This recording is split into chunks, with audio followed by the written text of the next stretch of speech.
Welcome to News from Neptune for the penultimate week of 2018. That is the next to last week of the year. I'm Carl Estabrook. Our program is conceived in the spirit of Rosa Luxemburg, murdered by a social democratic government a century ago, who said the most revolutionary thing one can do is always to proclaim loudly what is happening. That begins by calling things by their right names, particularly in regard to socialism and capitalism. Our mentor, Noam Chomsky, says, terms like capitalism and socialism have been so evacuated of meaning that I don't like to use them. There's nothing remotely like capitalism in existence. To the extent there ever was, it disappeared in the 1920s. Every industrial society is one form or another of state capitalism. Close quote. That doesn't deny that state capitalist regimes that called themselves socialists have made immense strides in the 20th century, notably in Russia and China. Since the last decade of that century, our program has been a weekly hour of spontaneous and unrehearsed discussion of the news of the week and its coverage by the media, done in the spirit of Noam Chomsky. First on a so-called community radio station, and now via Urbana Public TV and YouTube. Earlier editions of this program are available at archive.org. Chomsky says in the U.S. media, either you repeat the same conventional doctrines everybody is saying, or else you say something true, and it will sound like it's from Neptune. Tonight, David Green and I will try to say some true things on an out of Syria and Afghanistan, ? Edition of News from Neptune. The worst fears of the establishment, the deep state, if you like, whatever, about Trump seem to be realized. He's called Obama's bluff about Syria. Obama was lied throughout his administration that we were in Syria to fight the Islamic State, not to overthrow the Syrian government, which, of course, on various occasions they did say was the real reason for killing people in Syria. And now Trump, with either a lucky hit or quite remarkable insight, sends out a tweet this week saying, I'm withdrawing American troops from Syria because ISIS is defeated. The Islamic State is defeated. That's what we were there for, weren't we? He says. Well, what he's talking about, of course, is that the Obama administration covered its attempt to overthrow the government of Syria by lying about the fact that American troops were there, illegally, of course, to counter the Islamic State. There still is indeed a large open question about how the permanent government of the United States will respond to this quite remarkable initiative by the White House and the move to take out Trump one way or another that has been going on ever since the election will undoubtedly get a new impetus from this. And there's a real question as whose writ will run. But trying to give a good account of the present situation is something that, of course, mainstream media is not doing. We'll try to do a little of that tonight.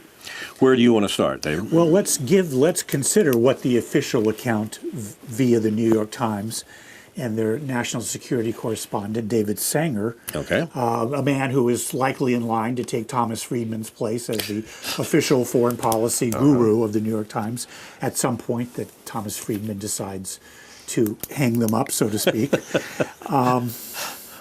And so an excerpt of what he wrote the other day upon hearing this news was titled, "A Strategy of Retreat in Syria with Echoes of Obama." Yeah.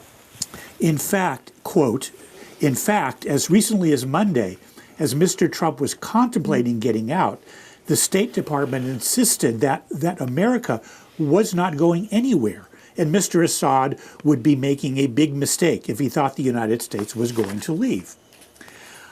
I quote, and then he's quoting a man named James F. Jeffrey of the Atlantic Council, which is one of the go-to think tanks now in terms of establishment foreign policy.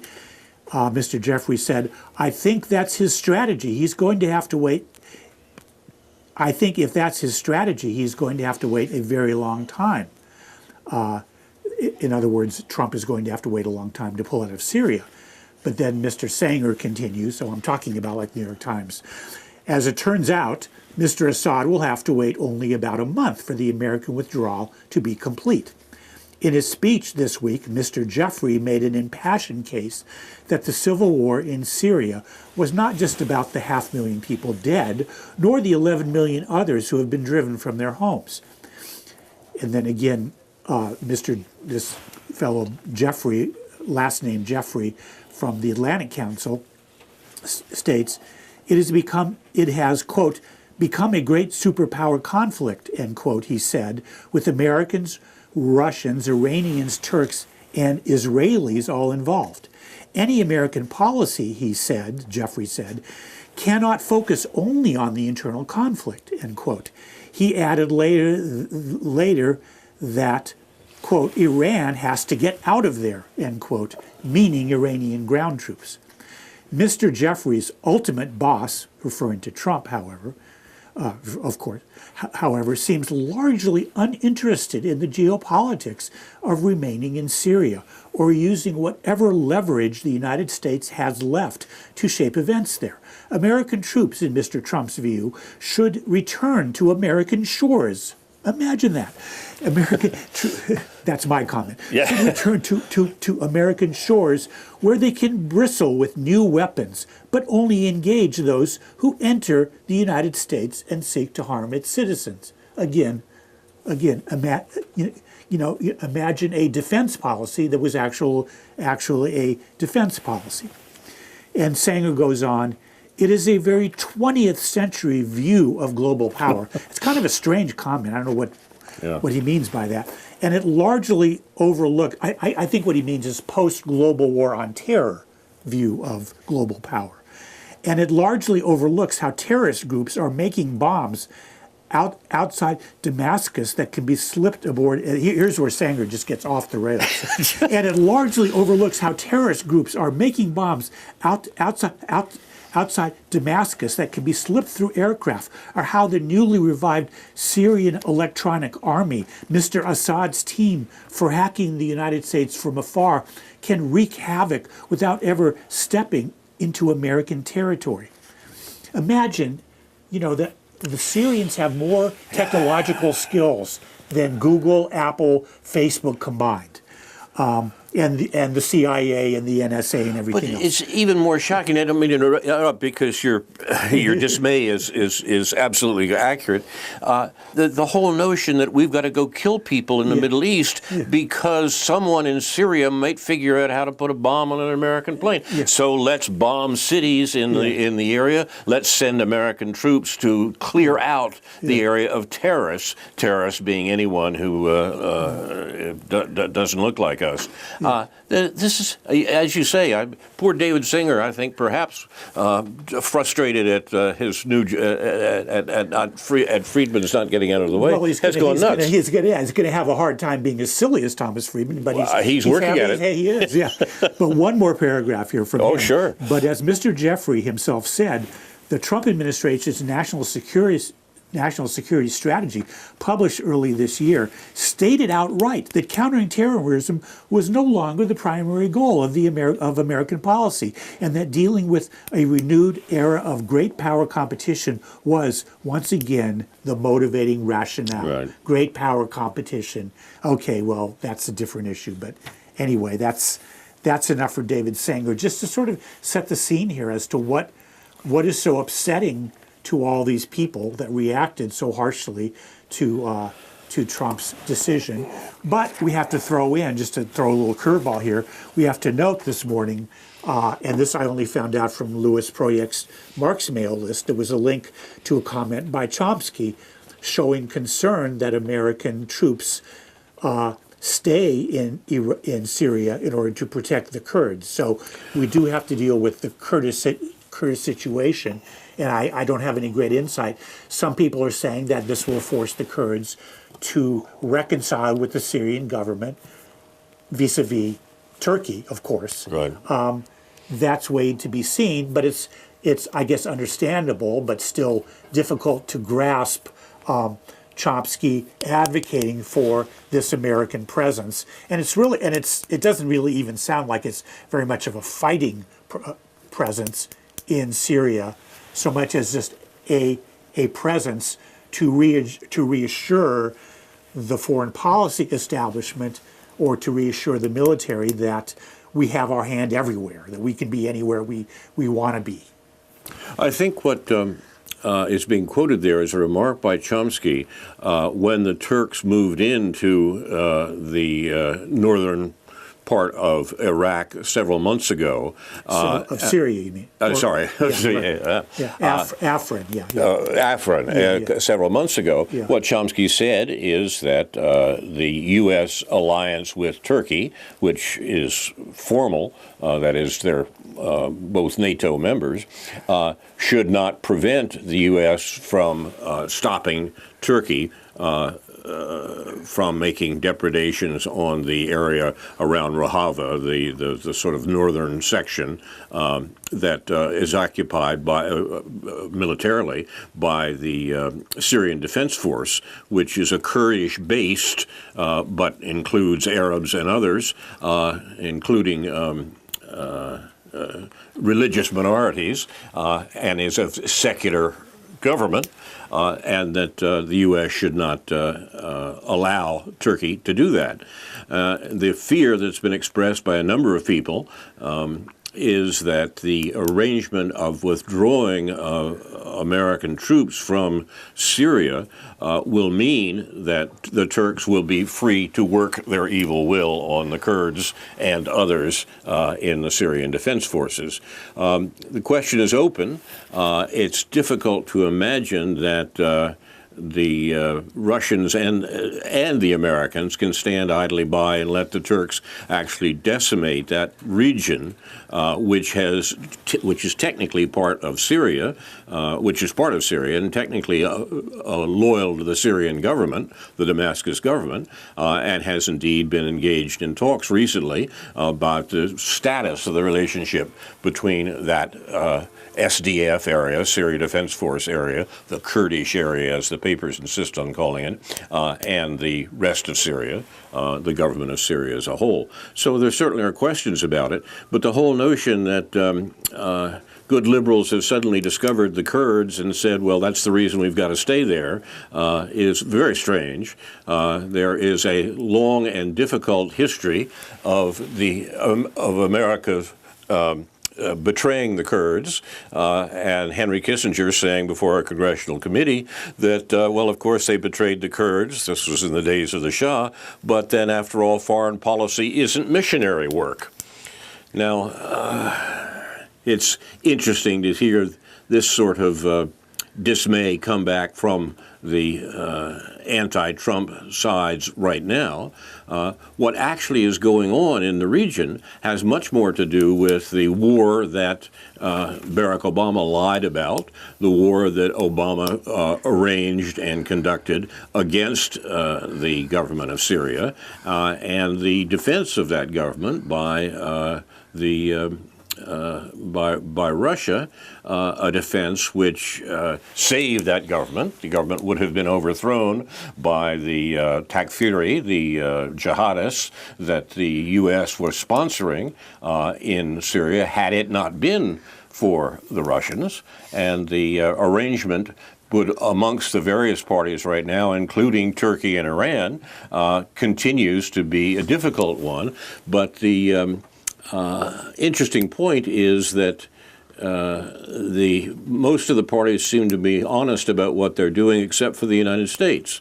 And that's what was so striking about Trump's tweet this week, that he is withdrawing American troops from Syria because ISIS is defeated, which he said was the only reason that American troops are there in my administration.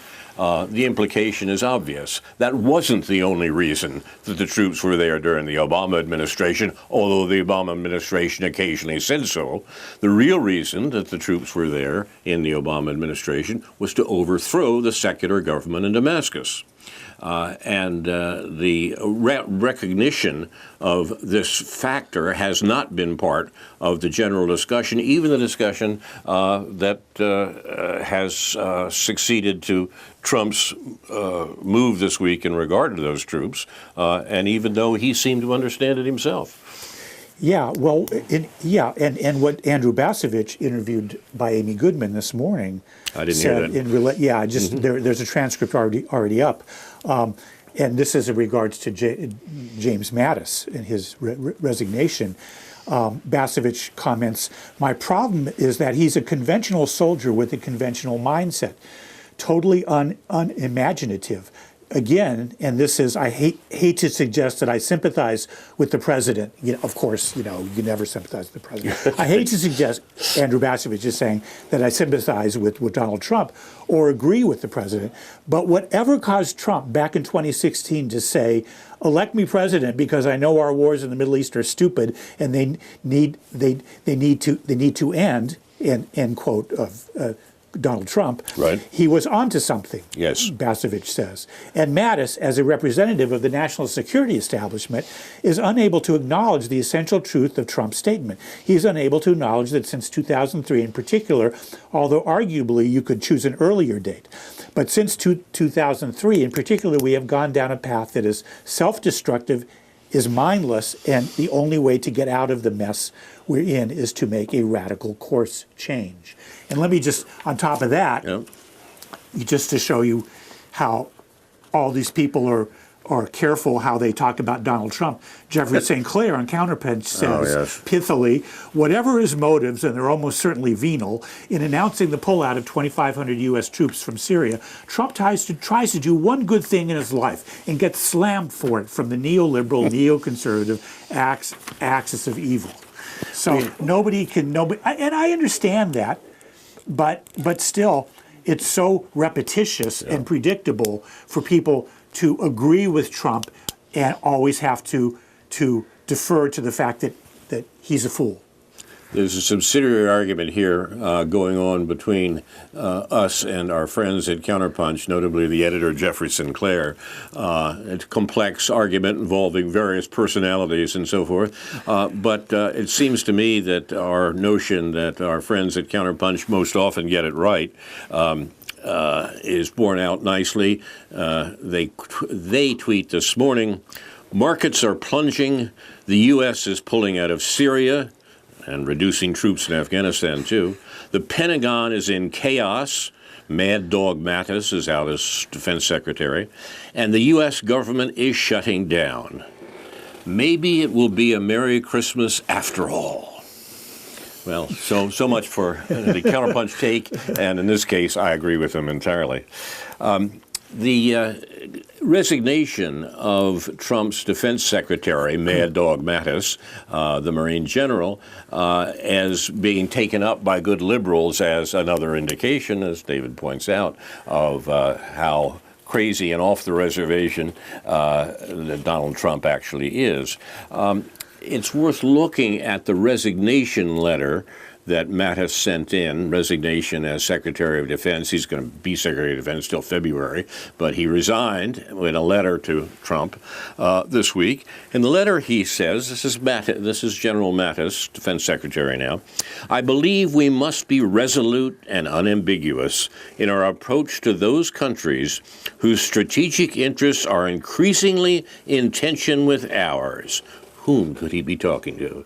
That's my interjection. It is clear, writes Mattis, that China and Russia, for example, random countries exactly. that happen to have nuclear weapons. It's clear that China and Russia, for example, want to shape a world consistent with their authoritarian model, gaining veto authority over other nations' economic, diplomatic, and security decisions. Can you imagine that? Countries who want to do that? To promote their own interests at the expense of their neighbors, America and our allies. That is why we must use all the tools of American power to provide for the common defense. As I read that, I wrote in the margin, project much? I mean, the notion that some country wants to gain veto authority over other nations' economic, diplomatic, and security decisions is not a bad one-word or one-sentence description of what the U.S. has been doing at large since the Second World War. And the economic hegemony that the U.S. obtained from that war has been weaponized literally as well as figuratively in order to maintain that disparity. This is outrageous stuff on the part of the military establishment. The Mattis account is taken as eminent sense by liberal pundits across the board, and it's quite remarkable and quite disturbing that many of the people who were speaking about anti-war aspects of American politics a generation or more ago now are saying, how dare Trump actually institute an anti-war policy and end the war in Syria that the United States is illegally engaged in, and apparently begin even to end the endless war in Afghanistan. This is quite remarkable. It would defy the plotting sense of any novelist. Just one reference and one comment. The reference is to Paul Street's column on the Counterpunch this morning, yes. which he's, again, boundary policing the left and right. Exactly.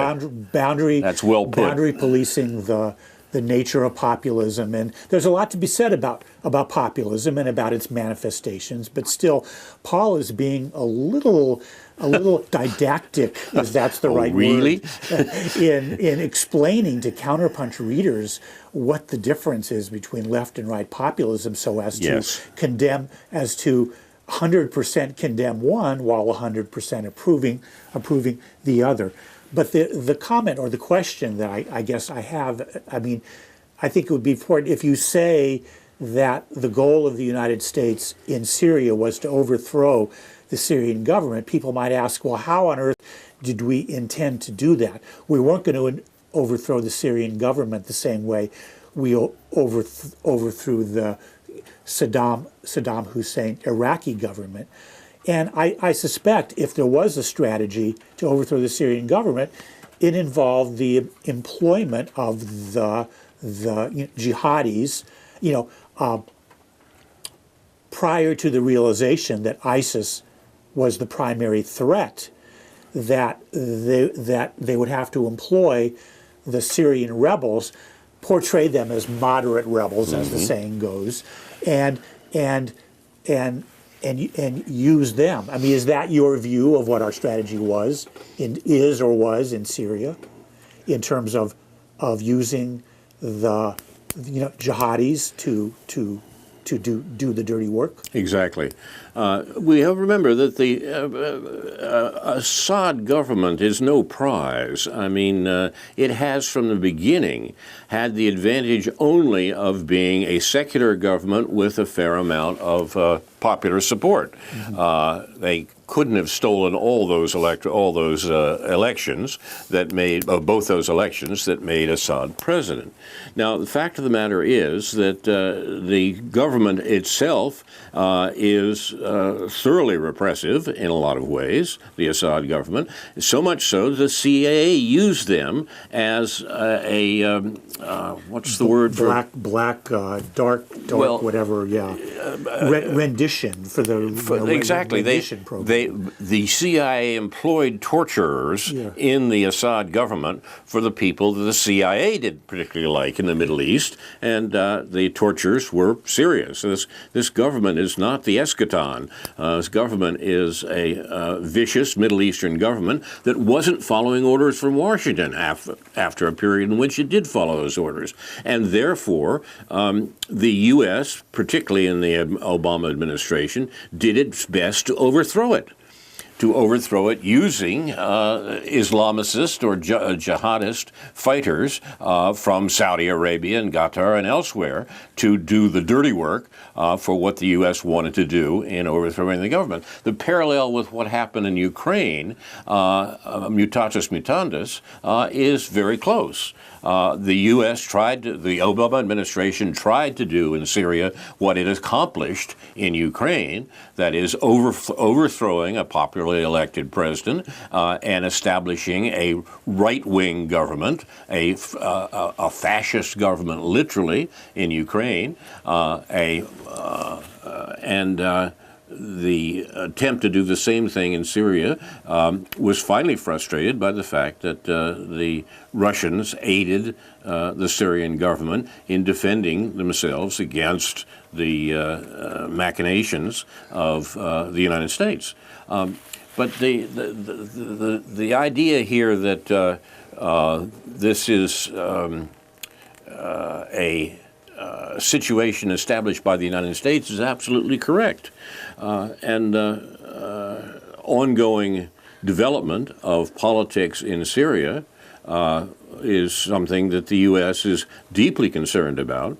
One final note on that, there has been a suggestion that, in fact, one of the debates within the American government about how American military power should be applied in the Middle East is coming from those who see a dispute between the European command in the Pentagon, that is the parts of the Pentagon that are particularly concerned with American military in Europe, and what the Pentagon calls Central Command, those that are concerned with the Mideast, and that there really is that is the group from which Mad Dog Mattis emerges, and there are some suggestions that there are real debates within the American government, not only within the American government, but within the Pentagon, about how these matters should be handled.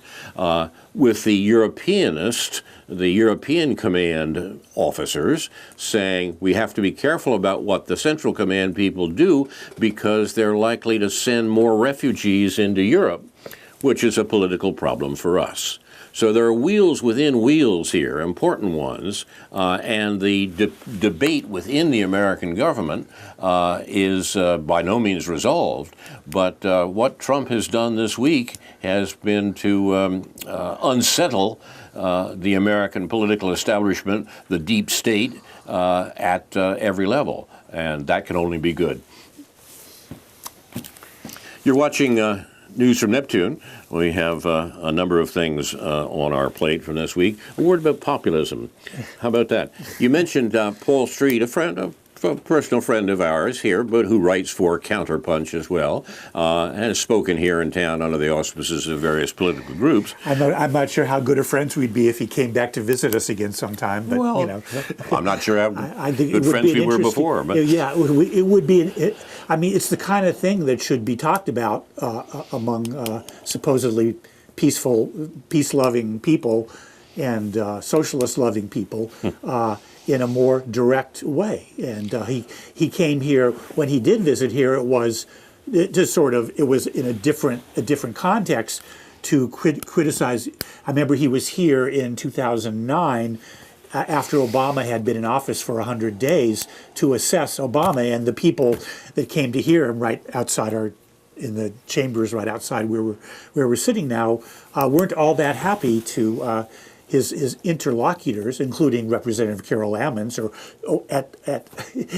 to become Representative Carol Ammons, were not all that happy with his treatment of the new President Obama in 2009. But that aside, I'm sorry. That's an important point, and one of the reasons that Paul has been we've been fans of Paul before. He's done the major work on exposing who Obama is. Exactly, and he did that before the election. He was one of the few people who talked about the mendacity of hope and the misrepresentation, to put no finer point on it, of his politics we got from Barack Obama in the run-up to his presidency.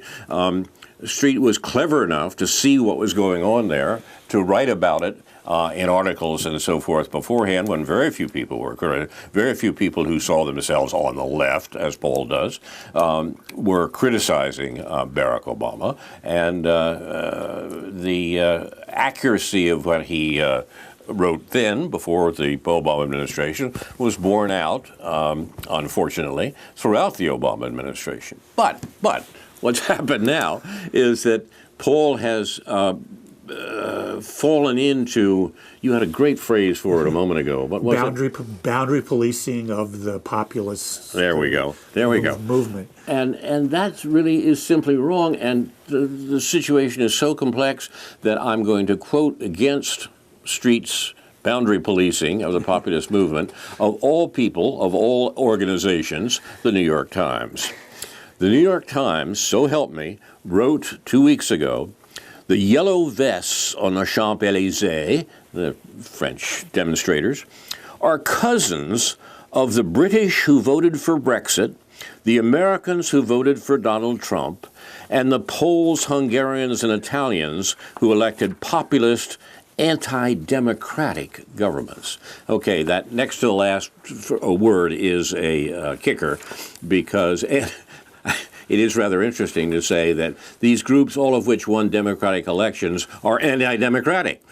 They're anti-democratic according to the definition that the New York Times wants to give these matters, but the Times at least recognizes that this boundary policing of populism, of dividing populists nicely between left and right, left populists who are good and right populists who are bad, which Paul is certainly engaged in, is nonsense. It's nonsense. There certainly are divisions within a movement as inchoate as populism.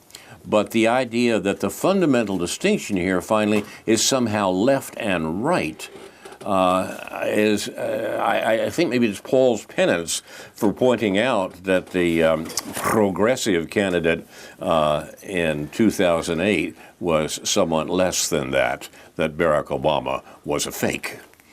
Now, left and right populism, look, let's try to understand these populist movements with their internal divisions and contradictions as an important phenomenon, and indeed a major popular phenomenon that is indeed affecting the entire capitalist world, and that we should try to understand what's being said and why.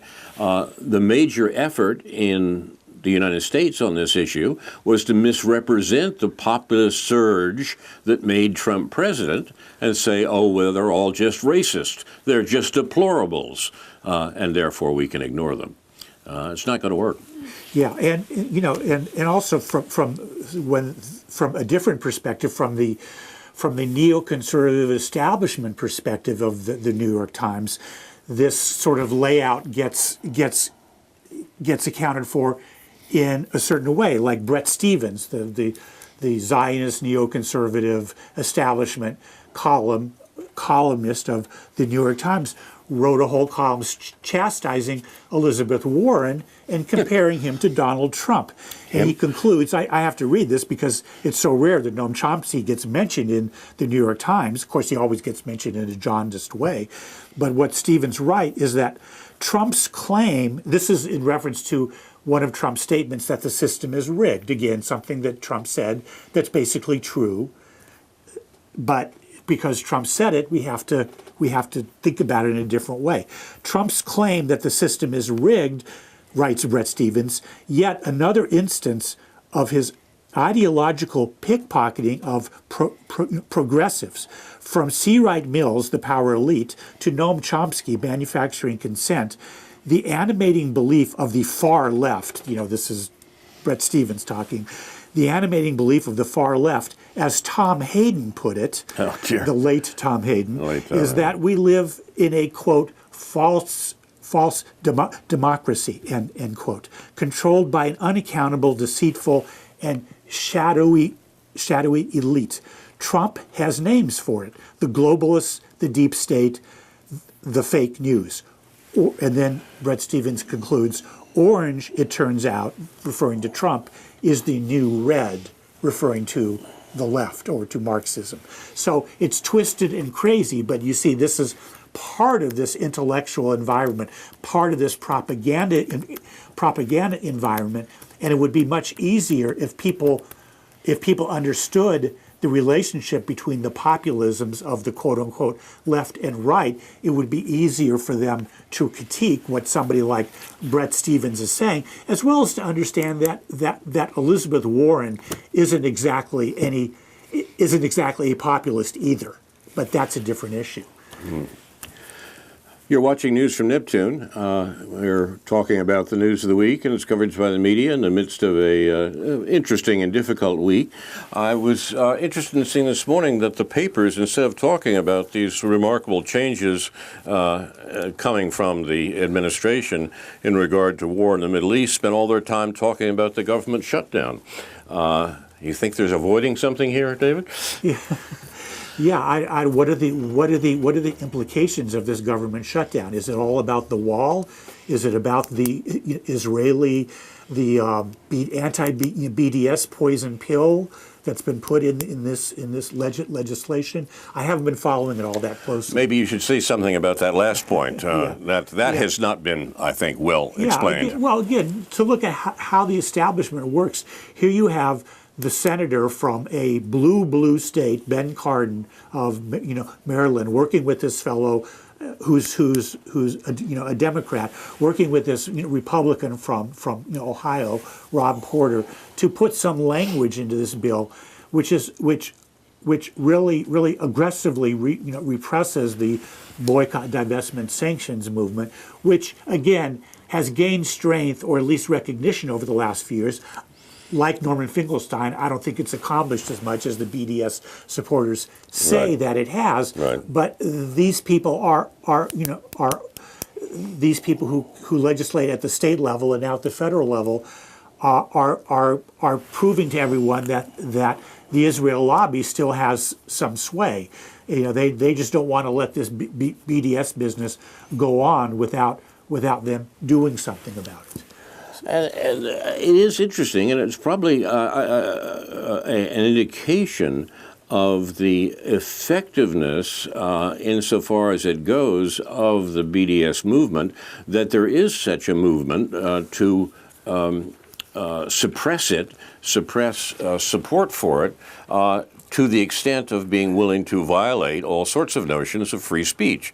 This Texas case is quite remarkable. Here's a woman who's a speech therapist, I think, who was teaching in elementary school in Texas and was forced to sign an assertion that she would not support a boycott of Israel. Now, I'm sure that's exactly what's at the top of the list of concerns of speech therapists in Texas. But she's a woman of Palestinian background. She happens to be a woman of Palestinian background. Yeah. The notion was that all teachers were supposed to sign this. Yes, it was absolutely. not just she. It's unbelievable. But yes, that's the unbelievable part.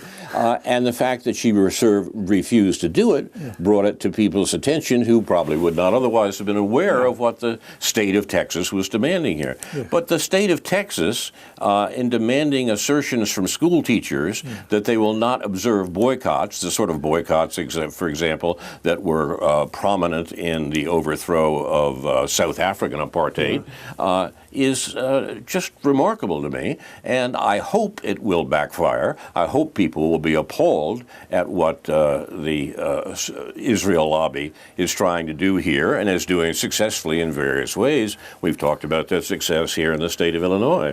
And the amazing reaction by the Israel lobby probably testifies at least to their fear that BDS is accomplishing something. Yeah, and the New York Times editorialized, to their credit, I guess, although they do it in their usual mealy-mouthed way, editorialized against this anti-BDS measure as denying First Amendment rights and so forth, as it obviously does. And Jewish groups are divided on this. Somehow the Anti-Defamation League hasn't spoken out about the civil rights aspect of this. I don't know why. Strange. The Southern Poverty Law Center hasn't called this legislation hateful. I don't know what's up with that. But you see how people line up on this. But at least on an issue like this, it exposes what the rifts are in the year 2018, very different than the year, say, 1998. A lot has changed in 20 years. These are really exposing what the rifts are in regard to how Israel is being treated, how the Israel lobby is being treated. And it has something to do with how Israel's interests are playing out in the Middle East in relation to the first half of this program. We probably should be careful here. This is the second time today we've actually praised the New York Times. Now, in the meantime, David has described, the peculiarities of David Sanger and some other things that are going on in the New York, as we would normally do. But two instances of praise. What's going on, David? Well, that's what's presented themselves with. You can see it on the New York Times editorial page when you contrast someone like Bret Stephens to Michelle Goldberg, who again supports Israel, is a Zionist, et cetera, but is careful to assert that anti-Zionism, criticism of Israel, is an anti-Semitism. So you have this division, mostly within the establishment, playing itself out in ways, but that because Israel has gone so far to the right, and Netanyahu, after all, is an ally of Donald Trump, of the hated Donald Trump, and no one could like anything that Jarvanka does, in their relationships in the relationships of the Kushners and the Kushner Trumps with the government, with the Israeli Prime Minister, who is Jared Kushner's former roommate in the Kushner household as a young man. These things get a little complicated. So there's a lot of policy making. There's a lot of sort of internal policy making going on as to how someone like Michelle Goldberg, who wants to be progressive and wants to be not seen as progressive except for Palestine, how she finesses her views on what's going on over there. The old phrase, "the personal is political," has various meanings, doesn't it? Yes.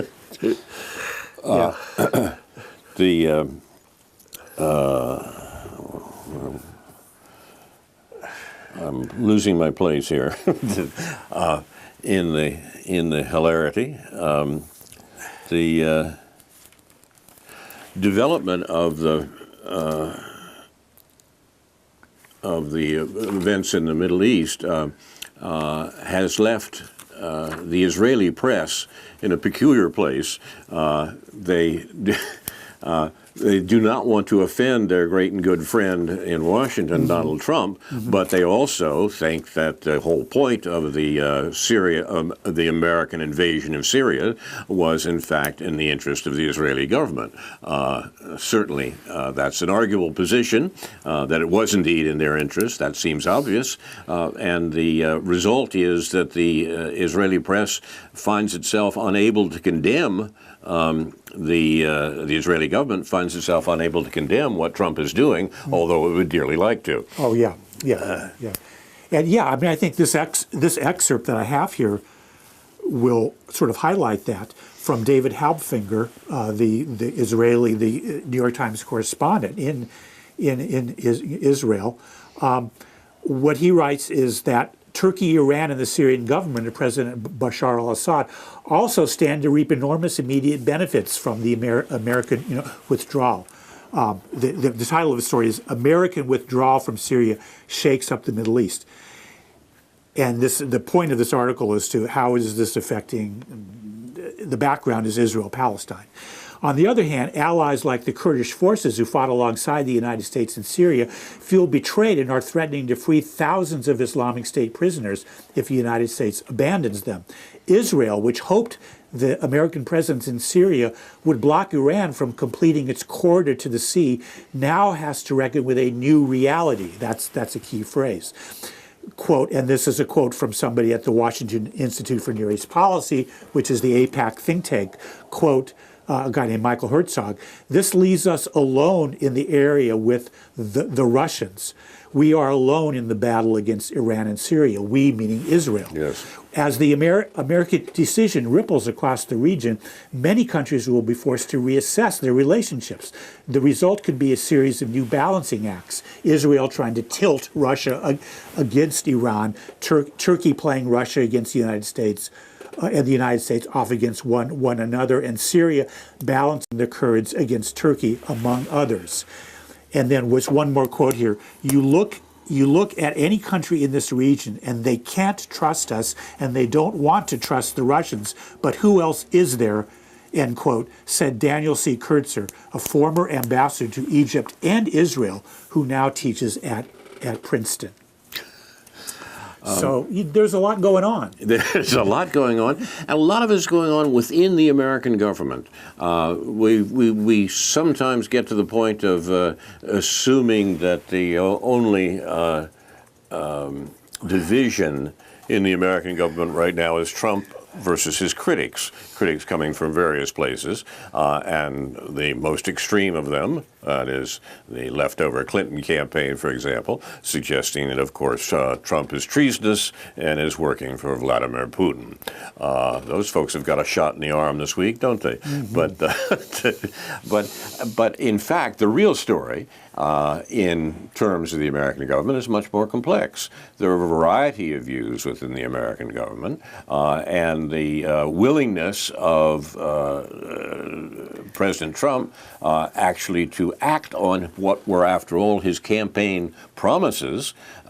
We forget sometimes that Trump became president because he attacked the neoliberal and neoconservative policies of the previous administrations, and that was indeed what resonated with the American people, in spite of what the Democrats wanted to tell us about it was just American racism that produced Trump as president. It's not true.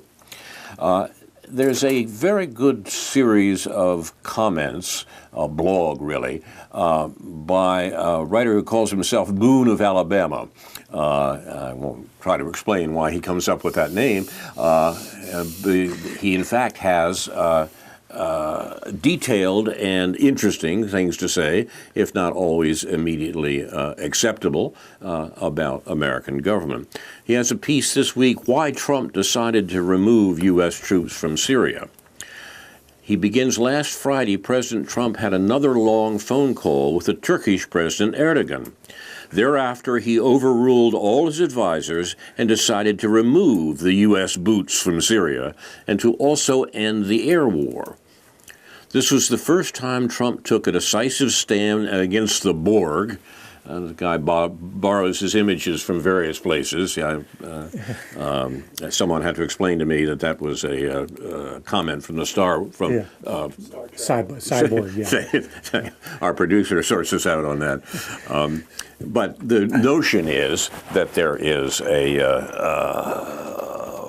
vast organism within the American government made up of many individuals, but is in fact organizing the whole thing. This is the first time Trump took a decisive stance against the Borg, the permanent neoconservative and interventionist establishment in his administration, the military and Congress that usually dictates U.S. foreign policy. Now that's important. That's much better than the left and right populism we were hearing from other people.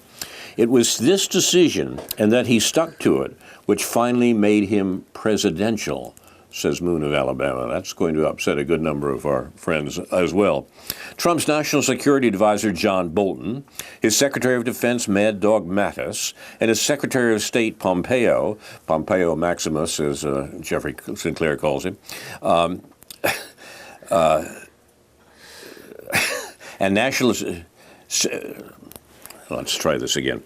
We're all against this decision. The specialist working on Syria, the lunatic special representative for Syria engagement, James Jeffrey, and who I've referred to many times from the Atlantic Council. People should understand what the Atlantic Council is. Yeah.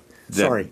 No, that David was talking about before. I wanted to point out who this was. Yeah. And Brett McGurk, the special presidential envoy for the Global Coalition to Defeat ISIS, Global Coalition being the states that the U.S. had put, the militaries the U.S. has put together for this purpose, were taken by surprise. They had worked diligently to install a permanent U.S. presence in a Kurdish-ruled proxy state in northeast Syria. Now, that may not be the crucial distinction, quite frankly, and that has something to do with the remark from Noam Chomsky we referred to a while ago. The goal of American policy is not just, and has never been only, to establish a permanent U.S. president in a Kurdish mini-state in northeastern Syria. The goal of U.S. policy from the last administration has been to overthrow the government in Damascus. And that's what the war was about. While these people first tried to change Trump's decision, the resistance has now ceased. I'm not entirely sure of that, but still. Secretary of Defense James Mattis, Secretary of State Mike Pompeo, and National Security Advisor John Bolton met Monday, a week ago last Monday, when Trump was said to formally decide on a U.S. withdrawal from Syria. Multiple U.S. officials argued against an abrupt U.S. withdrawal, but were said to have given up trying to get Trump to change his mind by Tuesday night. U.S. officials began to notify allies of the decision Tuesday. Quote, the pushback from DOD, that's the Defense Department, State, and NSC, National Security Council, stopped Tuesday night, said one regional expert who consults with the U.S. administration, referring to these organs of American government. My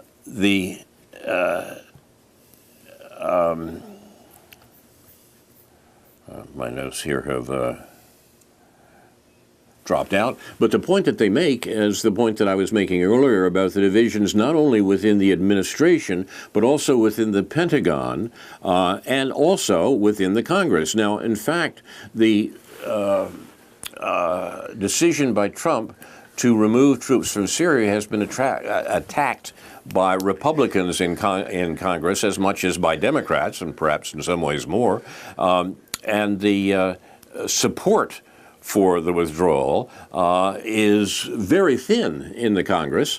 It's reduced to the usual people who have been critics of America's war and America's wars in the Middle East, and are now calling also for an end of American support for the war in Yemen, our support for Saudi Arabia and the crimes it is committing in Yemen.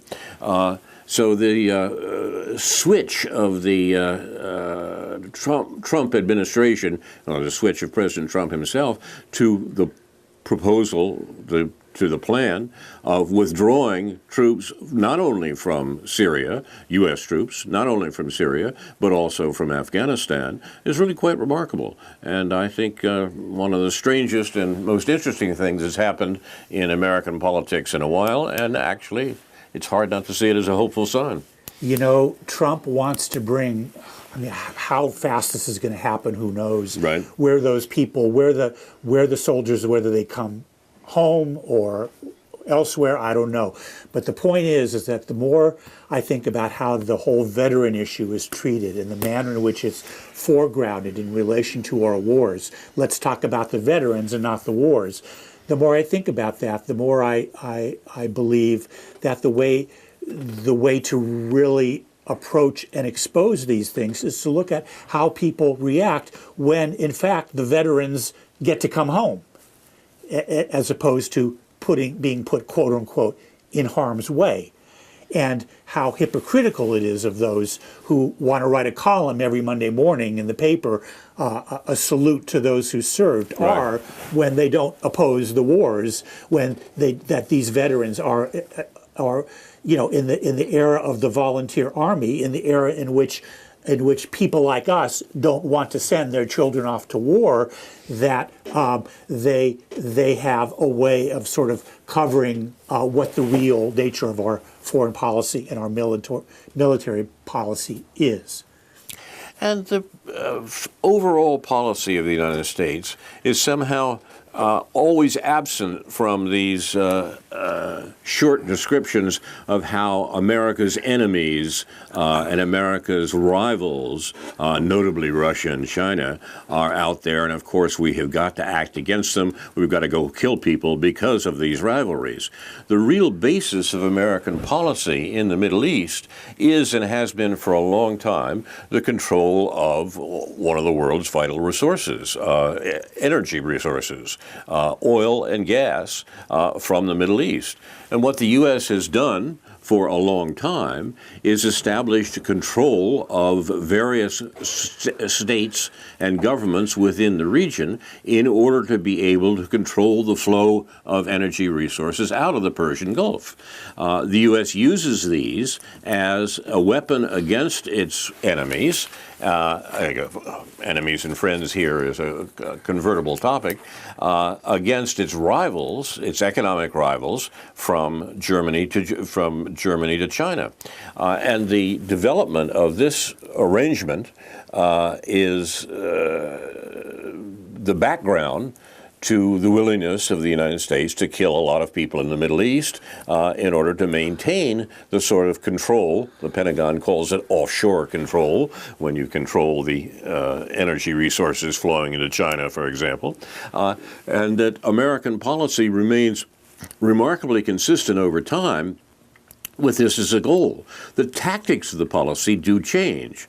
The Iran deal, for example, of the Obama administration was an attempt to get Iran on board with this general framework of order, as Henry Kissinger called it, that would allow the U.S. to have a major influence over energy flows out of the Middle East. The rejection of that tactic by the Trump administration did not mean a rejection of the overall overarching American goal of maintaining control of energy flows out of the Gulf.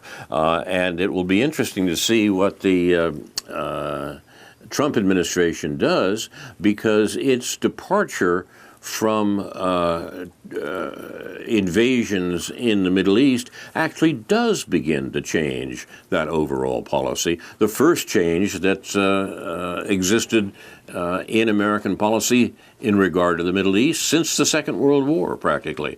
So the events of this week may have even more significance than they seem to on the face of them in terms of that long-term American policy.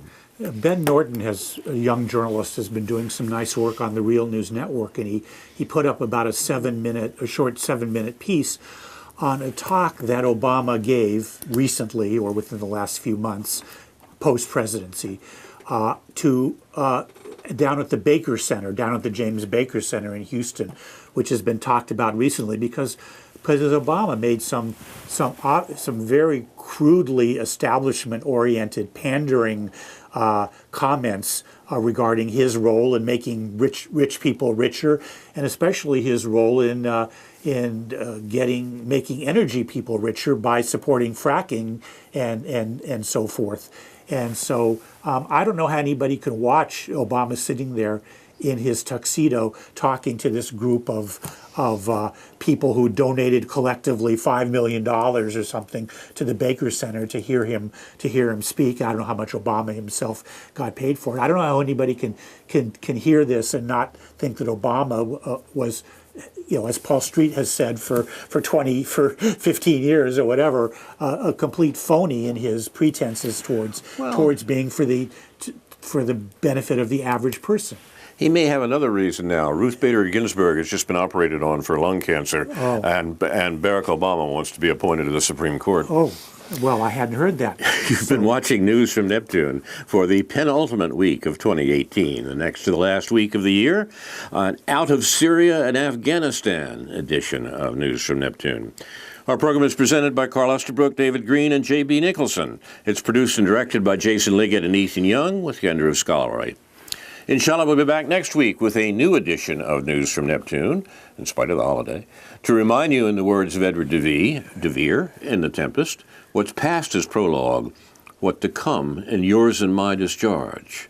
Have a happy holiday, and in the meantime, confusion to our enemies, and a good night to you.